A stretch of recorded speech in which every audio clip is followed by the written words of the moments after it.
পৃথিবীর যত সৃষ্টি আছে এই জন্য সবচাইতে সুন্দর সৃষ্টি মানুষের এই মুখ। মেয়েরা আছে, অনেক মেয়েরা আছে, না বুঝে অনেকে ছেলে মেয়েকে গালি দেওয়ার সময় বলে তোর মুখে লাথি দেব। না, এলাকায় নেই না, এই পাপ কাজ করা যাবে না। এই মুখটা আল্লাহ নিজে বানিয়েছেন।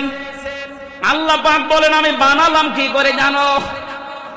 ফালিয়ানজুরিল ইনসানু মিম্মা খুলিক, খুলিক মিন মাইন দাফিকিন ইয়াখরুজু মিন বাইনিস সুলবি ওয়াত তারাইব।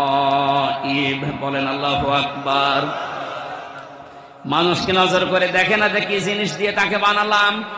বাবার স্ফলিঙ্গ দিয়ে দ্রুত গতিতে পানিটা যখন বের হয়ে যায়, ওটা মায়ের রেহেমে যাওয়ার সঙ্গে সঙ্গে 40 দিনে পাল্টাতে থাকে। 6 মাসের ভেতরে ওর বিভিন্ন স্ট্রাকচার দেয়, নতফা বানায়, আলাক বানায়, মদগা বানায়। আমি আল্লাহর পরে চামড়া দিয়ে, গোশত দিয়ে, চর্বি দিয়ে এই বডি স্ট্রাকচারটা ঢেকে দিয়ে মুখটা সুন্দর করে আমার নিজের মতো করে বানালাম।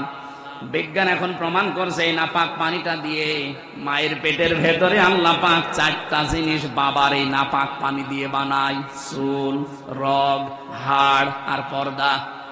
মায়ের রেহেমের ভেতরে যে নাপাক পানির থলি আছে ওইটা নিয়ে আল্লাহ আরো 4টা জিনিস বানায়: রক্ত, গোশত, চর্বি আর চামড়া। 4 8টা জিনিস যখন এক হয়ে যায়, আল্লাহ পাক বলেন আমি যে রব নাম নিয়েছি এই কারণে আমার পক্ষ থেকে 5টা জিনিস দান করি।